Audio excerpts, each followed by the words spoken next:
الحمدللہ والصلاة والسلام علی رسول اللہ وعلی آلہ وصحبہ اجمعین، اما بعد، اعوذ باللہ من الشیطان الرجیم، بسم اللہ الرحمن الرحیم۔ ومن احسن قولا ممن دعا الی اللہ وعمل صالحا وقال انی من المسلمین، رب اشرح لی صدری ویسر لی امری واحلل عقدۃ من لسانی یفقہوا قولی۔ میرے محترم مشائخ، میرے محترم بزرگوں اور میرے بھائیوں، السلام علیکم ورحمۃ اللہ وبرکاتہ۔ مجھے بے حد خوشی ہو رہی ہے کہ 33 سال بعد میں نہ ہی پاکستان میں واپس آیا ہوں، خصوصاً لاہور میں، اور وہ بھی قرآن اکیڈمی میں پھر سے 33 سال بعد میں نے قدم رکھا ہوں۔ ماشاءاللہ مجھے کافی ماشاءاللہ بے حد خوشی محسوس ہو رہی ہے، لیکن ساتھ ساتھ ڈاکٹر اسرار احمد صاحب رحمہ اللہ کمی بھی محسوس ہو رہی ہے۔ اور اکثر جب میں پاکستانیوں سے ملاقات کرتا ہوں تو وہ اکثر کہتے ہیں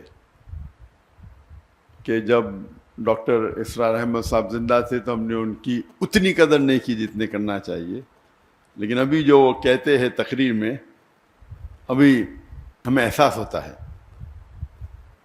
اور جیسے کہ آپ جانتے ہوں گے کہ میں شیخ احمد دیدہ صاحب سے متاثر ہو کے جب میڈیکل کالج میں تھا 1987 دسمبر میں ان سے ملاقات کی، اور تقریباً 3.5 سال بعد میں ڈاکٹر اسرار احمد صاحب سے ملاقات کی۔ یہ دونوں شخص تھے جو مجھے متاثر کیے، اور ان کے وجہ سے میں ڈاکٹر آف باڈی سے ڈاکٹر آف سول بنا، جسم کے ڈاکٹر سے روح کا ڈاکٹر۔ جب دیدہ صاحب سے متاثر ہوا میں، تو اس کے بعد میں اسلامک ویڈیو کیسٹس باقر جتنے باقی مقررین تھے ان کی سننے لگا، اور اکثر انگریزی میں سنتا تھا۔ واحد اردو تقریر اگر سنتا تھا تو ڈاکٹر اسرار احمد صاحب، کیونکہ مجھے شوق تھا ویڈیو کیسٹ کلیکٹ کرنے کا۔ تو جب میں امریکہ گیا تھا اور باقی دیگر ممالک، تو وہاں مجھے ڈاکٹر صاحب کی کیسٹ ملے، اور اس کے بعد اگر میں اردو میں میرے لحاظ سے ان کے علاوہ میں کسی اور کی ویڈیو کیسٹ نہیں دیکھا۔ میں تھوڑا چند منٹ ہو سکتا ہے۔ ڈاکٹر اسرار احمد صاحب کی اردو فصیح تھی، لیکن پھر بھی دل کو چھوتی تھی، اور میرا شوق رہا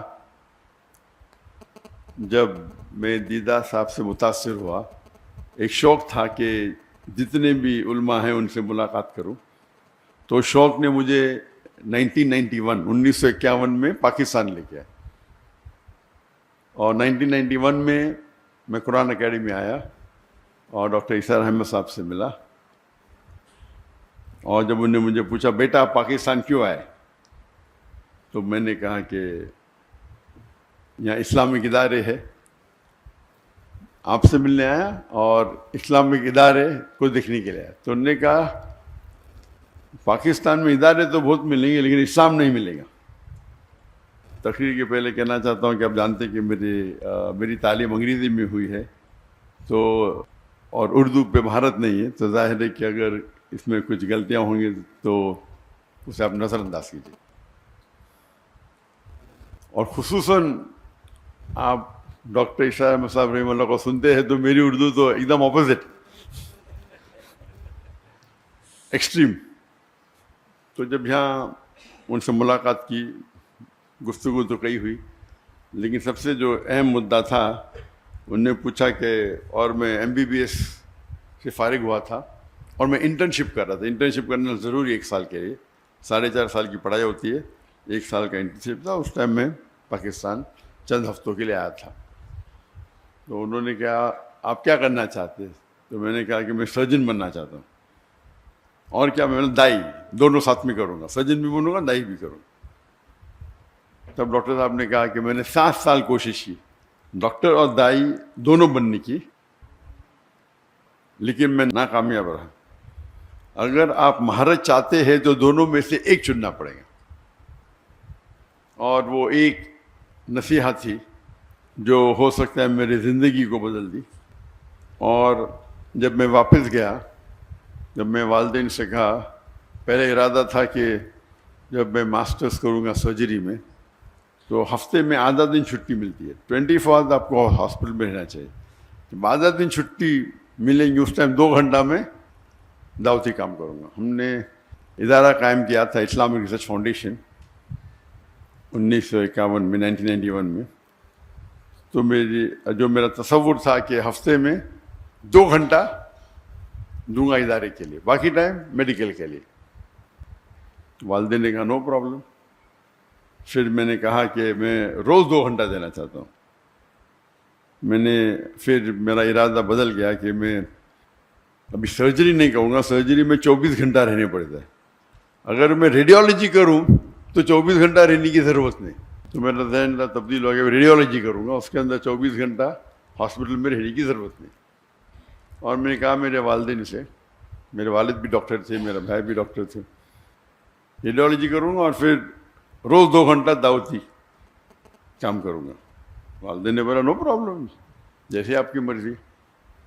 پھر چند ہفتے اور گئے اور اس وقت ہم نے قائم کیا ایک پیتھولوجیکل سینٹر جو میں اور میرے بھائی 50% پارٹنرز ہیں، اسے قائم کیا. اور پھر میں نے کہا کہ ابھی 50% میڈیسن 50% دعویٰ کریں گے. والدین نے کہا نو پرابلم. پھر میں نے کہا 2 hours میڈیکل کریں گے اور باقی ٹائم دعویٰ کریں گے. بھائی نے بولا نو پرابلم، والدین نے بولا نو پرابلم. پھر میں بولا فل ٹائم دعویٰ کروں گا. اور یہ سارا سلسلہ 1 سال سے کم میں ہوا. ایسا نہیں کہ 5 10 سال بعد، میں بھی 8 9 مہینے میں. اور میرے بھائی نے کہا مجھ سے کہ آپ اپنی زندگی وقف کرو، آپ 50% پارٹنر ہیں، آپ کو آنے کی ضرورت نہیں، 50% آپ کو شیئر مل جائیں گے. میں نے کہا نہیں بھی دے چلے گا. یہ بھائی نے کہا آپ 50% مل جائیں گے. تو وہاں سے سلسلہ شروع ہوا. بات واپس سے آتے ڈاکٹر عیسیٰ احمد صاحب رحیم اللہ، جو ان کی ایڈوائس تھی کہ اگر دائی کو سکسیزفل ہونا ہے، جو آپ کی ضرورت کی چیزیں ہیں اسے کم کرو، اپنی ریکوائرمنٹس کو کم کرو تاکہ کوئی بھی آپ کو اس پہ محتاج نہ رہنے پڑے. اگر آپ کی ضرورت زیادہ ہے تو پھر آپ کو شاید زیادہ پیسہ لگے گا، 10 لاکھ مہینے کا لگے گا، 20 لاکھ لگے گا. پھر 10 لاکھ نہیں ملیں گے تو آپ دوسری بات کریں گے. اگر آپ کو حق کی بات کرنا ہے اور اپنی زندگی وقف کرنا ہے تو اپنی ضرورت کو کم کرو یا ریکوائرمنٹس کو کم کرو. اور یہ جو نصیحت انہوں نے مجھے دی، اس کو میں نے دل میں سنبھال کے رکھا. اور آج بھی میں کہتا ہوں، جب میں نے دعوتی کام شروع کیا تو فیملی کا فل سپورٹ تھا، تو کام کرنے کی ضرورت ہی نہیں تھی. لیکن پھر بھی مجھے کئی شوق ہے، تو تقریباً میں دن میں ایوریج 14 سے 15 گھنٹہ دعوتی کام کرتا تھا. یہ میں بات کر رہا ہوں کہ میرج کے بعد. جب شادی کے پہلے میں تقریباً 9-10 گھنٹے دیتا تھا دعوتی کام. میری ہونے والی اہلیہ سے ملا اور الحمدللہ بالکل 1 ہفتہ پہلے 1,30,000 ہے کچھ ایسا ہوگا. 1 لاکھ بکس آنا تھا، پاکستانی 1 لاکھ کم ہے. اور یہ میرے اور میری اہلیہ کے بعد وہ 1.5 تھا، تو ہو سکتا ہے 20 لاکھ 22 لاکھ پاکستانی روپے اس ٹائم لی. اور 8 مہینے میں واپس کر دی. پہلے مہینے میں ماشاء اللہ 250% پروفٹ.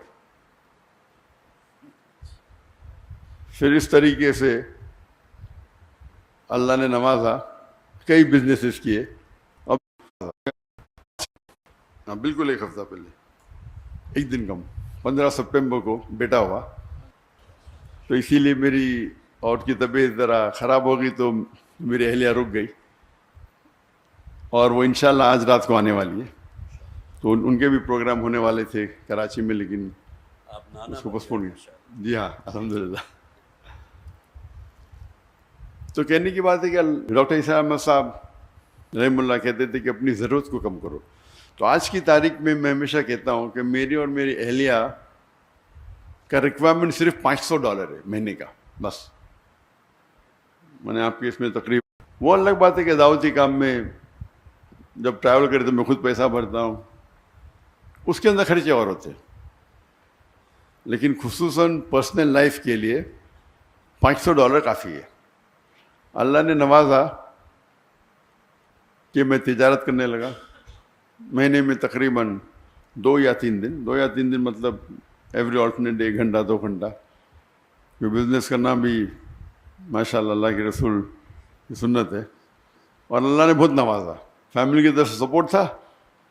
میں نے میرے والدہ سے 15 لاکھ روپے لی پاکستانی. اس ٹائم 1:1.5 تھا، تو ہو سکتا ہے 20 لاکھ 22 لاکھ پاکستانی روپے اس ٹائم لی، اور 8 مہینے میں واپس کر دی. پہلے مہینے میں ماشاء اللہ 250% پروفٹ. پھر اس طریقے سے اللہ نے نوازا، کئی بزنسز کیے اور بزنس بڑھتے ہی گئے. لیکن میرا اصول تھا کہ میں وقت نہیں دوں گا، اپنا ذہن لگاؤں گا، سیٹ اپ کروں گا اور پھر اس کے حوالے کروں گا. اور یہ حوالے کرنے کی وجہ سے کئی لوگ نے مجھے دھوکہ بھی دیا. دھوکہ مطلب میرے پیسے لے کے بھاگ گئے. میں نے کیا پرابلم؟ مجھے کوئی پرابلم. بڑی بڑی اماؤنٹ، کچھ ہندوستانی تھے کچھ پاکستانی بھی تھے میرے پارٹنرز دبئی میں. ملین لیے. میں نے کہا کہ میں تو زیرو سے آیا، جو پیسہ لے ماں کو واپس دیا، باقی تو سب اللہ کا ہے. میرا اصول تھا کہ میں میرے دعوتی کام میں خلل نہیں آنا چاہیے. پیسے گئے تو کیا پرابلم؟ کوئی پرابلم نہیں. اللہ ہی دے رہا ہے، اللہ دیا تھوڑا واپس دیتا ہے دیکھنے کے لیے کہ اب دعوتی چھوڑتے کیا نہیں. اللہ ٹیسٹ کرتا ہے آپ کو. پیسے دیا پھر لے لیتا ہے، ابھی کیا کریں گے، ہم چھوڑ دیں گے دعوتیہ. تو اللہ کا فضل ہے الحمدللہ. اور جب میرے بیٹے، میں نے کہا بیٹوں کو آپ کو بزنس سیکھنا کوئی بڑی بیوقوفی ہے، دعویٰ چھوڑ کے. ایسا اچھی بات ہے، لیکن دعویٰ چھوڑ کے بزنس سیکھنا بیوقوفی ہے. بیٹا بولتا ابا مجھے بھی تو سکھاؤ. تو میں آپ سب سے بڑے امیر بزنس مین بنیں گے اگر بل گیٹس یا جیف بیزوس یا ایلون مسک، ایک چھوٹے سے چھوٹا دائی ایلون مسک سے بہتر ہے. لیکن ٹھیک ہے، کیونکہ اللہ نے مجھے سہولت دی تو میں نے بولا بات تمہارے نام پہ شروع کر دو، نو پرابلم. لیکن بزنس میں ہمیشہ اللہ تعالیٰ کو اپنا پارٹنر بناؤ. اور جب اللہ تعالیٰ کو پارٹنر بناتے، چھوٹا پارٹنر تو نہیں بنا سکتے نا، برابر. تو میں نے بیٹے کا منیمم آپ کو 51% اس کی جو انکم ہے، 51% جو منافع ہوتا ہے وہ اللہ کے راہ میں دینے پڑیں گا. میں تو ویٹرن ہوں، میں پرانا ہوں، میں تو زیادہ دیتا ہوں. کتنا دیتا ہوں بولوں گا نہیں، لیکن یہ تو نہیں ابھی ہے. تو 51% آپ کو اللہ کے راہ میں دینے پڑے گا. اور جتنا آپ اللہ کو جتنا زیادہ دیں گے پرسنٹیج جو بچتا ہے وہ آپ کے پاس زیادہ رہتا ہے. میں ہمیشہ کہتا ہوں ایون میرے اسٹاف سے، ہمارے پاس بمبئی میں صرف 500 ملازم تھے، فل ٹائم پیڈ امپلائیز، اور والنٹیئر 10,000 سے اوپر تھے. تو میں کہتا تھا کہ اگر آپ 10,000 روپیہ بھی کماتے، اللہ کے راہ میں جو زکوٰۃ ہے وہ فرض ہے اپنی جگہ پہ. کچھ تو اللہ کے راہ میں خرچہ کرو، بھلے 10% ہو. جب 10% خرچہ کریں گے آپ تو غریب، آپ کو زکوٰۃ تو دینا نہیں، تو آپ کے پاس بچے گا 9,000 روپے. اللہ تعالیٰ اپنی تنخواہ کو کر دیں گا 15,000. تو 15,000 سے 10% نکالو، کتنا بچتا آپ کا؟ 13.5. پہلے 10 تھا، ابھی 13.5 ہو گیا، یعنی 35% بڑھ گیا آپ کا. پھر آپ 15% کرو، اللہ تعالیٰ 15,000 سے آپ کی تنخواہ کر دیں گا 30,000. جتنا آپ بڑھائیں گے آپ کا پرسنٹیج کم رہے گا، لیکن جو اماؤنٹ ہے وہ زیادہ رہے گا. تو اس اصول کے ساتھ الحمدللہ مہینوں کروڑ روپیہ کما لیتے بہت سے بزنس ہے. لیکن میں زیادہ ٹائم نہیں دیتا ہوں، کرتا ہوں اور چھوڑ دیتا ہوں. ابھی 2 سال پہلے جب میں نے فارغ کے نام پہ شروع کیا، اور میں نے کہا جو میرا جو معیار تھا، میں نے کتنا تھا بولوں گا نہیں، میں بولا فارغ کے نام پہ شروع کر رہا ہوں تو اتنا تو نہیں دینے کا. تو میں نے 51% کرا. اور کیا ہو گیا؟ وہ تجارت میں خسارہ ہو گیا، نیکسٹ بزنس میں بھی خسارہ. تو میں نے میرے اہلیہ سے کہا کیا بات ہے؟ ہو سکتا ہے کہ میں نے جو میرا معیار رکھا تھا میں زیادہ پرسنٹیج دے، ابھی دھندا تو وہی کر رہا ہوں نا، خالی نام فارغ کا ہے. تو میں نے کہا یہ میں نے غلطی کی. جو میرا جو وعدہ تھا زیادہ دینے کا، خالی نام بدلنے سے تو میں نے میرے اہلیہ سے کہہ دیا کہ اس کا پرسنٹیج بھی سیم ہوگا جتنا میرا پرسنٹیج ہوگا. تجارت تو میں ہی سنبھال رہا ہوں، میرا بیٹا سے سائن کر رہا ہے. تو اللہ تعالیٰ چیک کرتا ہے. کبھی کبھی شیطان آتا ہے نا، ارے بیٹے کے نام پہ کر دو، کم کر دو، تمہارا تو نہیں، وہ تمہارا وعدہ اللہ کے ساتھ، بیٹے کا تھوڑی ہے. تو اگر اللہ کے راہ میں آپ خرچ کریں گے، جس طریقے سے ڈاکٹر اسام صاحب کہتے تھے اللہ کے بینک میں ڈالو، جب چاہے واپس لے سکتے ہیں آپ. سب سے بہتر آپ اگر کس کو لون دے سکتے ہیں، جو اللہ تعالیٰ فرماتے کہ کون ہے جو اللہ کو قرض دے سکتا ہے. کیا اللہ کو قرض کی ضرورت ہے؟ بالکل نہیں. یعنی اللہ تعالیٰ جس طریقے سے ڈاکٹر صاحب کہتے تھے کہ اگر والد اپنے بیٹے کو کچھ پیسے دیتا ہے ₹1,00,000 اور پھر پوچھتا ہے کہ 5,000 دو، وہ چیک کر رہا ہے دیں گے کیا نہیں. اسی طریقے سے اللہ تعالیٰ فرماتے کیا کون ہے وہ جو اللہ کو لون دیں گا اور اللہ اس کو ملٹیپلائی کریں گے. اللہ تعالیٰ فرماتے سورہ بقرہ میں سورہ 2 آیت نمبر 261، آپ اگر ایک دانہ اللہ کو دیں گے، اللہ تعالیٰ 7 بوٹے دیں گا، ہر بوٹے پہ 100 دانے، یعنی 700 گنا. بزنس ٹرمنالوجی میں 70,000%. کون سے دھندے میں آپ کو 70,000% ملے گا؟ تو اگر آپ اللہ سبحانہ و تعالیٰ کو اپنا پارٹنر بنائیں گے تو آپ دیکھیں گے کہ آپ محفوظ ہے.